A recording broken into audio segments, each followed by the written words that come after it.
بنی اسرائیل میں ایک نوجوان تھا، وہ اتنا نافرمان تھا کہ لوگوں نے اس سے تنگ آ کر اس کو نکال دیا بستی سے۔ بستی سے نکلنا موت تھی۔ چند دن کے بعد اس کے اسباب ختم ہوئے، کھانا پینا ختم ہو، بائی کاٹ مکمل، نہ روٹی پہنچی نہ پانی پہنچا، سسک سسک سسک سسک موت کنارے آ لگا۔ جب اس نے موت کی آہٹ کو محسوس کیا تو اس نے یوں دیکھا کوئی ہے، کچھ نہیں نظر آیا، پھر اس نے یوں دیکھا کوئی ہے، اسے کوئی نظر نہیں آیا، پھر اس نے بڑی ندامت سے یوں آسمان کی طرف دیکھا اور کہا اور کیا کہا، یا من لا تضرہ الذنوب ولا تنقصہ المغفرہ، اے وہ رب جو معاف کرنے سے گھٹتا نہیں اور عذاب دینے سے بڑھتا نہیں، میں نے ساری زندگی تیری نافرمانی کی، مجھے سب نے چھوڑ دیا ہے، میری بے بسی پہ رحم فرما، میری آمد ہے، تو نہ مجھے چھوڑ، کہ تیرے نیک بندوں سے میں نے یہ سنا ہوا ہے تو بڑا مہربان ہے، مجھے نہ چھوڑ۔ یہ کہتے کہتے وہ مر گیا۔ اللہ نے موسیٰ علیہ السلام سے فرمایا، موسیٰ میرا ایک یار جنگل میں مر گیا ہے، ایک یار میرا ایک دوست جنگل میں مر گیا ہے، اس کے جا کے جنازے کا انتظام کرو اور لوگوں میں اعلان کر دو جو اس کے جنازے میں شریک ہوگا آج وہ بھی بخشا جائے گا۔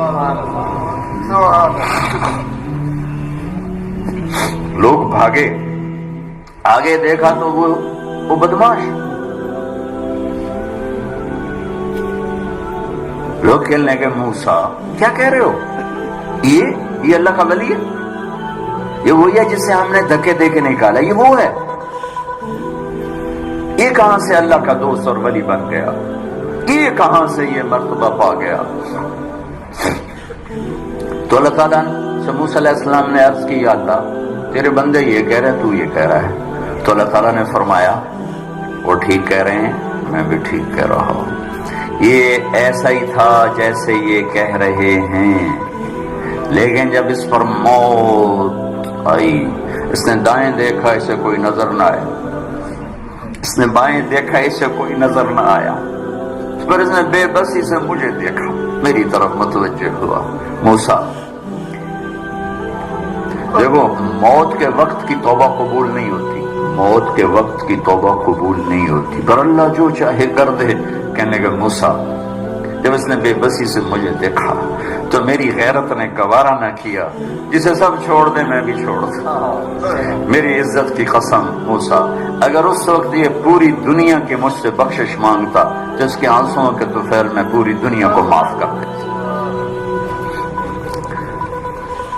قارون جیسا مجرم زمین میں دھنس رہا تھا اور موسیٰ علیہ السلام کی منتیں کر رہا تھا، معاف کر دے معاف کر دے، اور موسیٰ علیہ السلام کہہ رہے تھے اور پکڑو، کہتا معاف کر دے، کہتے اور پکڑو۔ جب وہ سارا زمین میں دھنس گیا تو موسیٰ علیہ السلام سے اللہ تعالیٰ نے فرمایا، موسیٰ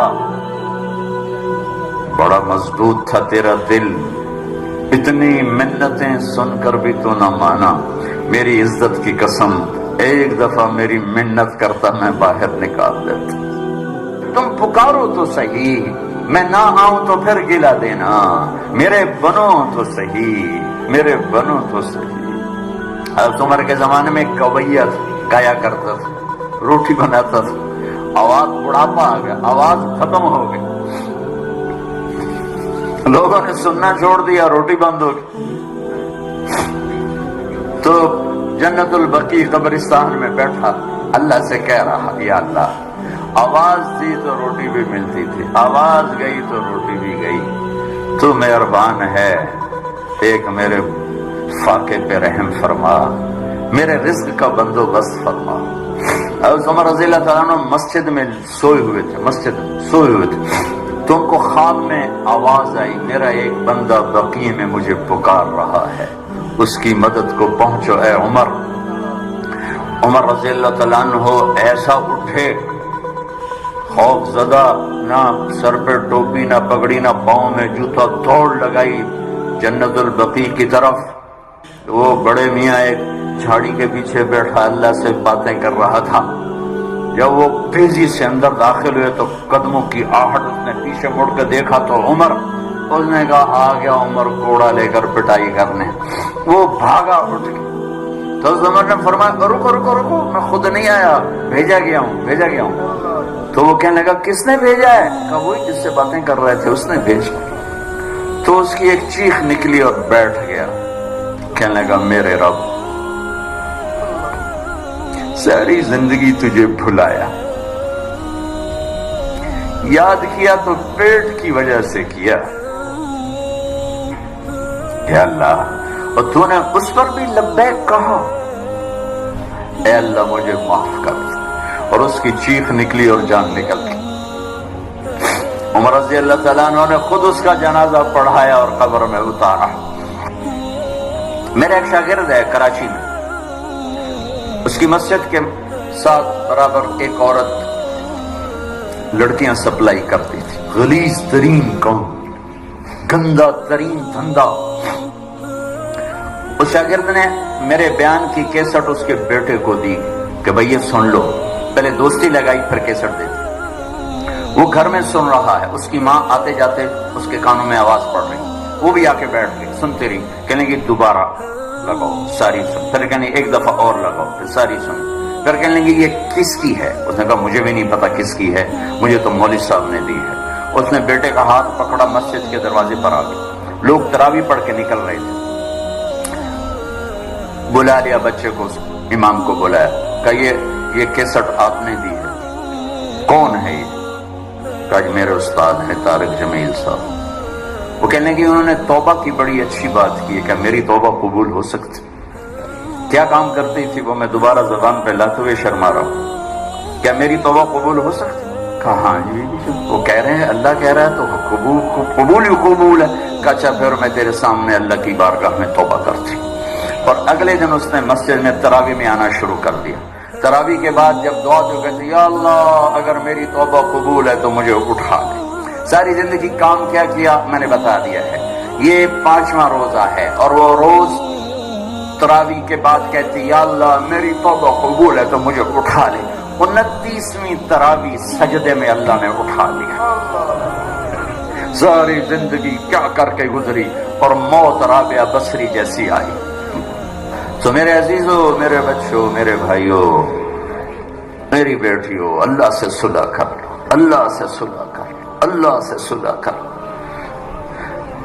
وہ ہمارا بن گیا تو من کان للہ کان اللہ لہ، ان وجدتنی وجدت کل شیء وان فتنی فاتک کل شیء وانا خیر لک من کل شیء۔